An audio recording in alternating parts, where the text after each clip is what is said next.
मिथुन लगन मंगल देव तीसरे भाव में।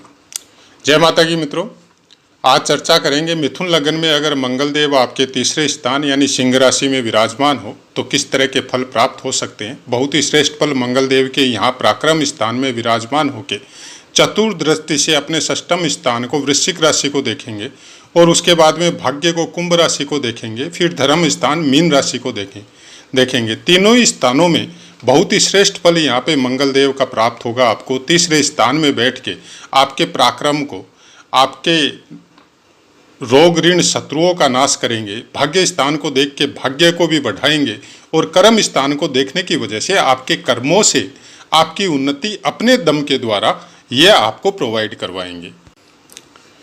अब पूरी डिटेल में इनकी चर्चा करते हैं कि मिथुन लगन में मंगल कारक कौन कौन से भावों के होते हैं, मतलब स्वामित्व कौन से भावों का इनको प्राप्त होता है। तो वृश्चिक राशि आएगी इनके षष्ठम स्थान, छठा स्थान, और मेष राशि आएगी इनकी एकादश स्थान, मतलब लाभ भाव और ऋण भाव दोनों का स्वामित्व मंगल देव को यहाँ प्राप्त होता है। और तीसरे स्थान में जब विराजमान रहेंगे तो अपने छठे भाव को, मतलब षष्ठम स्थान को, वृश्चिक राशि को यहाँ से चतुर्थ दृष्टि से ये देखेंगे। तो इसका बहुत ही श्रेष्ठ फल आपको प्राप्त होगा। उसका कारण केवल इतना है कि एक तो लाभ स्थान का स्वामित्व इनको प्राप्त है, दूसरे अपने ही कारक भाव में अपने मित्र सूर्य की राशि में विराजमान है। तो यहां से ये चतुर्थ दृष्टि जब देंगे छठे भाव को तो आपको छठे भाव का बहुत ही अच्छा फल प्राप्त इस बेस पे होगा। एक तो शत्रुओं का नाश, या शत्रु आपके होंगे ही नहीं, और होंगे तो आपके सामने ठहरने की उनके अंदर शक्ति या उतनी ऊर्जा नहीं होगी। सप्तम दृष्टि आपके भाग्य भाव को देखेंगे। अब यहाँ पे आपको अपने शनि की दृष्टि या शनि की प्लेसमेंट आपको जरूर देखनी चाहिए, लेकिन भाग्य भाव को देखने की वजह से केवल इतना हो सकता है कि यहाँ पे ये धर्म को मानने में तर्कों का सहारा लेंगे। अंधविश्वास इनके अंदर नहीं होगा, अपने हिसाब से धार्मिक होंगे, लेकिन किसी के कहने से ये धार्मिक होंगे ऐसा इनके ब्लड में या ऐसा इनके दिमाग में होना पॉसिबल नहीं है। हाँ, दसम स्थान को देखेंगे, बहुत ही श्रेष्ठ फल यहाँ से प्राप्त होगा इनका। अपने भाग्य को या अपने धन को या अपने कामों को कुछ इस तरह से बढ़ाएंगे कि धन का स्रोत इनके साथ एनी टाइम लगा रहेगा, क्योंकि कर्म स्थान को देखेंगे पूर्ण दृष्टि से और एकादश लाभ स्थान का स्वामित्व इनको प्राप्त है। तो अच्छी उन्नति करेंगे, अच्छे कामों में जाएंगे। मंगल को बोला जाता है धरती पुत्र। जब इनके मंत्र का भी या स्तुति में भी जब बोला जाता है तो धरणी गर्भ संभूतम, मतलब धरती पुत्र है। तो जमीन से संबंधित जितने भी काम होंगे, चाहे आपको आजकल इंजीनियरिंग का क्षेत्र जो जमीन से संबंधित है वो हो, चाहे कृषि हो, चाहे किसान का काम हो, चाहे और कोई काम जमीन से संबंधित, फ्लैट हो, कंस्ट्रक्शन हो, ये सब का कारकत्व मंगल देव को प्राप्त है। जब श्रेष्ठ भावों में और श्रेष्ठ अंशों में जब मंगल देव विराजमान होते हैं तो ये सब चीज़ों से आपको लाभ दिलवाते हैं, खासकर मिथुन लगन में। हालांकि मिथुन लगन में छठे स्थान का भी स्वामित्व इनको प्राप्त है, लेकिन लाभ स्थान का स्वामित्व यहाँ पे इनको प्राप्त होने की वजह से ये इन चीज़ों से जो भी वर्क आप करेंगे, चाहे वो सर्विस बेस पे हो, चाहे आप अपने खुद के बिजनेस के बेस के ऊपर हो, चाहे आप कोई प्रोफेशनल हो, तो इन स्थानों से आपको आपकी अच्छी आमदनी दिलवाएंगे। हाँ, अकेले मंगल देव से कुछ नहीं होता, बाकी ग्रहों की दृष्टियाँ या बाकी ग्रहों का योग आपकी कुंडली में किस तरह से विराजमान है वो बहुत कुछ देखना जरूरी है। लेकिन ये भूलना नहीं चाहिए कि कारक भाव का स्वामित्व काल पुरुष की कुंडली अनुसार या कारकों के अनुसार कि कौन कौन से भाव के कौन कौन से ग्रह कारक है, कि तीसरे और छठे भाव के कारक होते हैं मंगल देव। अगर वो अपने कारक भाव में ही विराजमान है तो उस भाव का बड़ा ही श्रेष्ठ फल आपको प्राप्त होता है। मंगल देव के विषय में बहुत से पाठों में हमने बताया भी है आपको कि जितनी भी ऊर्जा शक्ति जो आपके अंदर रहती है, चाहे वो ब्लड के वजह से हो, चाहे अचानक से आपके अंदर एक कुछ इस तरह का ऊर्जा का निर्माण होता है कि तुरंत कोई निर्णय लेते हैं। विद्युत, बिजली की तरह से जो फुर्ती होती है शरीर के अंदर कि तुरंत एक्शन लेने की जो प्रवृत्ति जिन इंसानों के अंदर होती है, रोड पे भी चलते हैं तो बहुत हाई स्पीड में चलते हैं, बहुत ज़्यादा उम्र होने के बाद भी अगर उनकी उम्र का उनकी वर्किंग स्टाइल से आपको पता नहीं चलता हो तो आप ये सब मान के चलिए कि उनका मंगल देव उनको बहुत अच्छे फल प्राप्त करवा रहा है। और बहुत कुछ सोच समझ के इन पाठों का, फलित पाठों का हमने निर्माण किया है कि आपको इतनी चीज़ें यहाँ पे मिले कि आप उसको नोटिंग भी कर सको, आप उसको समझ भी सको। शब्दों का भी कुछ इसी तरह से बोलने का कोशिश कर रहे हैं कि आपको वो भाषा प्रोवाइड करवाई जाए जो नॉर्मल है, जो हम लोग आम भाषा में, जिसको बोलचाल की भाषा में हम लोग उसको समझ सके। कोई कठिन शब्द या कुछ इस तरह के शब्द हम बोलना भी नहीं चाहते, इसलिए बीच बीच में रुक भी जाते हैं, क्योंकि शब्दों को सोचना पड़ता है कि आम आदमी के समझ में आना जरूरी है। यहाँ पे सिंह राशि के अंदर आपके 3 नक्षत्र आएंगे। पहला मघा नक्षत्र के चारों चरण आएंगे जिसका स्वामित्व केतु देव को प्राप्त है। पूर्वा फाल्गुनी के चारों चरण आएंगे जिसका स्वामित्व शुक्र देव को प्राप्त है। और उत्तरा फाल्गुनी का एक चरण आएगा जिसका स्वामित्व सूर्य देव को प्राप्त है। तो सबसे पहले अंशों के अनुसार आपको देखना पड़ेगा कि आपका मंगल देव कौन से नक्षत्र में विराजमान है। जब फलित पाठों में जब आप जाएंगे, जब आप देखेंगे, जब आपको समझ में आना शुरू होगा, तब फिर आप नक्षत्रों को भी लगाना चालू कीजिए कि इस नक्षत्र में बैठे हैं तो इस नक्षत्र का स्वामित्व किसके पास है, और वो स्वामित्व जिसके पास है वो क्या इनके साथ बैठा है या अपनी कोई दृष्टि इनको प्रोवाइड करवा रहा है। तो उसका फल में फिर क्या परिवर्तन आता है वो अभ्यास के द्वारा आपको समझ में आएगा। हालांकि हम बहुत कोशिश करते हैं कि बहुत कुछ बताया जाए, लेकिन एक पाठ में संभव नहीं है। लेकिन जितना बता रहे हैं शायद ही आपको कहीं कोई वीडियो में मिलेगा इतना बताने का या इतना बोलने का। सबसे बड़ी बात है हम कोई प्रोफेशनल है नहीं, और हमको इस तरह से एक एक छोटी छोटी चीज़ के वीडियो बना के कुछ मिलने वाला नहीं है। हम कोशिश ये करते हैं कि जितनी जल्दी हो ये फलित पाठ, क्योंकि बहुत विराट रूप में है और इनको समापन करना इतना आसान भी नहीं है। अभी रिसेंटली नक्षत्रों के पाठ समापन किए हैं, फिर भी नक्षत्रों के बाकी है। तो बहुत कुछ है ज्योतिष में बताने के लिए। शायद आपकी और हमारी उम्र कम पड़ जाए इसको सीखने और समझाने में।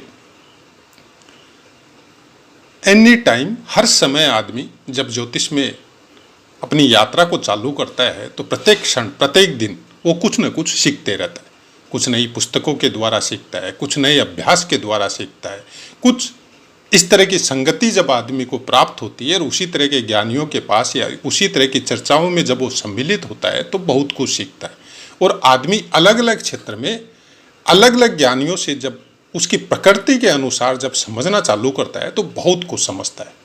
मंगल देव आपके ग्रह से ज़्यादा आपके शरीर में ब्लड जो बहुत ही तेज गति से जब कोई चीज़ आपके दिमाग में जब शॉर्ट सर्किट जिसको बोला जाता है इलेक्ट्रिक में, कि शॉर्ट सर्किट हो गया और आपकी लाइट चली गई, कुछ ऐसा ही सिम्टम्स मंगल देव आपके बॉडी में आपको प्राप्त करवाते हैं कि अचानक से कोई बात दिमाग में स्पार्किंग हुई और आदमी उस पर तुरंत रिएक्शन करता है। चाहे उसके हाथ उठे झगड़े के लिए या उसके हाथ उठे अपने वर्क के लिए, और उस वर्क को वो इतनी फास्ट गति से करे कि सामने वाला भी हैरान हो जाए कि ये इतनी जल्दी ये काम कर कैसे सकता है। तो प्रेजेंस ऑफ माइंड जिसकी बहुत ज़्यादा स्ट्रांग होती है, हालांकि उसमें बुध ग्रह का भी योगदान होता है लेकिन मंगल देव का उससे ज़्यादा होता है। बुध ग्रह आपको बुद्धि प्रदान करवा सकते हैं, लेकिन बुद्धि के ऊपर रिएक्शन या एक्शन ये काम मंगल देव का है। पराक्रम स्थान का कारकत्व इनको प्राप्त है, और कितना इंसान पराक्रमी होगा ये मंगल देव डिसाइड करेंगे। आपके भाई कैसे होंगे, किस तरह से होंगे या नहीं होंगे, ये मंगल देव का काम है। अगर मंगल देव शुभ ग्रह से युक्त होके या शुभ ग्रह की दृष्टि के द्वारा या अच्छे अंशों के द्वारा आपकी कुंडली में विराजमान है तो ये मान के चलिए कि आप होल लाइफ अपने वर्क में लगे रहेंगे। कोई भी चीज़ की तकलीफ या अपने शरीर से संबंधित कोई बीमारी या शरीर से संबंधित कोई तकलीफ आपको आना इतनी जल्दी संभव नहीं है। बोलते हैं ना कि बॉडी में एंटीबॉडीज बहुत ज़्यादा है, जल्दी से कोई बीमारी नहीं होती है। तो ये सब काम मंगल देव के द्वारा प्रोवाइड होता है। नवमांश में जब जाते हैं कि कोई भी ग्रह आपका किसी अंश पे विराजमान है तो वो नवमांश में कौन सी राशि पे जा सकता है। तो ये भी साथ साथ में हम आपको बता रहे हैं एक ही पाठ में, जिससे आप जब समझो तो सपोज आपका मंगल देवी 10 अंशों पे कहीं पे विराजमान है, तो वो आपके मिथुन नवमांश पे रहेगा। मतलब लग्नानुसार अगर देखा जाए तो मिथुन लग्न और मिथुन के नवमांश में मंगल देव जाएगा, तो वहां पे फिर वो आपको बहुत ही श्रेष्ठ फल आपको फिर प्राप्त होने की संभावना कुछ और ज्यादा बन जाती है कि लग्न के अनुसार हम लोगों को लग रहा है कि मंगल देव का यहाँ पे फल आपको बहुत अच्छा प्राप्त होगा, क्योंकि अपनी मित्र राशि सिंह राशि में विराजमान है और अपने कारक भाव पराक्रम भाव में विराजमान है और मिथुन लग्न में छठे और 11वें स्थान का स्वामित्व इनको प्राप्त है और ये अपने छठे स्थान को देख भी रहे। तो प्रायकर यही बोला जाएगा यहाँ पे कि अच्छा फल प्राप्त होगा मंगल देव का। लेकिन जब नवमांश में जाएंगे एक्चुअल चीज वहां पे समझ में आएगी कि नवमांश में वो ग्रह कौन से स्थान में जाके विराजित हुआ है। तो उसके पहले आपको यह देखना पड़ेगा कि मिथुन लग्न वाले की जिसकी भी ये कुंडली है जिसमें आपका मंगल देव तीसरे स्थान पे विराजमान है, तो मिथुन लग्न जो है पर्टिकुलर वो कौन से अंशों पे है और उसका नवमांश क्या लग्न का जो नवमांश है वो वर्गोत्तम है कि मिथुन लग्न है और नवमांश भी मिथुन है, तब तो ये श्रेष्ठ कुंडली बन जाती है। तो उसके लिए कौन से नवमांश में मिथुन का नवमांश कहाँ पे आएगा या कौन से नवमांश में मिथुन लग्न की कुंडली वाला का नवमांश में जाएगा, उसके लिए आपको फर्स्ट पार्ट जो हमने आपको दिया है उसको आप अध्ययन कर लीजिए। वहाँ पे आपको नवमांश के हर पार्ट के साथ में और नवमांश आपको प्रोवाइड करवाते जा रहे हैं जिससे आपको समझ में आए। तो वहाँ पे अगर आप देखेंगे तो मंगल देव कौन से नवमांश में जाएगा। सपोज आपका मिथुन लग्न और मिथुन ही नवमांश है और मिथुन ही राशि पे 10 अंशों पे विराजमान है सिंह राशि में मंगल देव, तो फिर वो मिथुन लग्न में मिथुन के नवमांश में ही जाएंगे, तो बहुत श्रेष्ठ फल यहाँ पे आपको प्राप्त होगा। और 3.20 डिग्री तक है तो मेष के नवमांश में रहेंगे, तो जाहिर है मेष के नवमांश में रहने से मंगल देव का और भी अच्छा फल आपको प्राप्त होगा। लेकिन आपकी मिथुन लग्न की कुंडली का नवमांश में कौन सा स्थान मिलेगा, लग्न को कौन सा स्थान मिलेगा, उसके हिसाब से आपको समझ में आएगा कि नवमांश में वो मेष राशि कौन से स्थान में जाके विराजमान हो। तब आपको समझ में आएगा कि ये मंगल देव का फल आपको एक्चुअल में मिलेगा किस तरह से। फिर 6.40 डिग्री तक अगर मंगल देव रहेगा तो वृष के नवमांश में रहेगा, 10 डिग्री तक रहेगा मिथुन के नवमांश में रहेगा, 13.20 डिग्री तक कर्क के नवमांश में रहेगा, 16.40 डिग्री तक अगर मंगल देव है तो सिंह के नवमांश में रहेगा। मतलब सिंह राशि और सिंह का ही नवमांश। इसका मतलब ये हो गया कि आपका मंगल देव यहाँ पे वर्गोत्तम हो जाता है। और वर्गोत्तम ग्रह का सबसे अच्छा समझने का ये मीनिंग होता है कि यहाँ पे मंगल देव चाहे आपका अच्छा फल दे रहा हो चाहे बुरा फल दे रहा हो, वो देगा जरूर। उसके फलों को कोई नहीं काट सकता, वो हर हालत में अपने फलों को देगा और सबसे ज्यादा मात्रा में तब देगा जब उसकी दशा महादशा अंतरदशा या प्रत्यंतर दशा आएगी। उसके फलों को काटना किसी के लिए भी फिर किसी ग्रह के लिए संभव नहीं है। आपकी कुंडली में वर्गोत्तम ग्रह जो भी होगा उसके फल आपको निश्चित रूप से प्राप्त होंगे। 30 डिग्री तक कन्या राशि में विराजमान होगा, 23.20 डिग्री तक रहने से तुला राशि में विराजमान होगा और 26.40 डिग्री तक रहने से वृश्चिक राशि मतलब वृश्चिक के नवमांश में विराजमान होगा और 30 डिग्री तक धनु के नवमांश में विराजमान होगा। बोला जाता है कि हर नवमांश में 3 श्रेणी होती है, देव मतलब देवता श्रेणी, नर यानी मनुष्य श्रेणी, राक्षस श्रेणी। इन तीनों श्रेणियों के विषय में डीपली हमारा एक पाठ आपको दिया हुआ है कि इनका मीनिंग क्या होता है। खाली लाइट सब पाठों में थोड़ा बहुत बताते हैं। देवता मतलब ऐसा इंसान देवता की तरह वर्क करेगा। और प्रायकर 1 या 2 ग्रह आपकी कुंडली में देवता की श्रेणी में आते हैं किसी भी नवमांश में, तो ये मान के चलिए कि ऐसा आदमी तकलीफ उठा के भी किसी का बुरा नहीं करता है। खुद तकलीफ उठा लेगा लेकिन किसी के लिए बुरा सोचेगा नहीं, बुरा करेगा नहीं। और अगर मनुष्य नवमांश है तो मनुष्य की तरह व्यवहार करेगा, जो अच्छा लगेगा उसके साथ अच्छा रहेगा, जो बुरा होगा उसके साथ बुरा व्यवहार करेगा। मतलब मिडिल श्रेणी है। राक्षस नवमांश हार्ड वर्कर होगा और अपने दिमाग के अनुसार जो सही होगा वो ही करेगा। और इसको अगर कोई बोलने आएगा कि ये सही नहीं है तो उसका नहीं मानेगा और उस बेस पे अगर मंगल देव है तो फिर झगड़ा करने और लड़ाई झगड़े करने में भी आगे बढ़ जाएगा। इसको फिर रोकना बहुत मुश्किल होता है।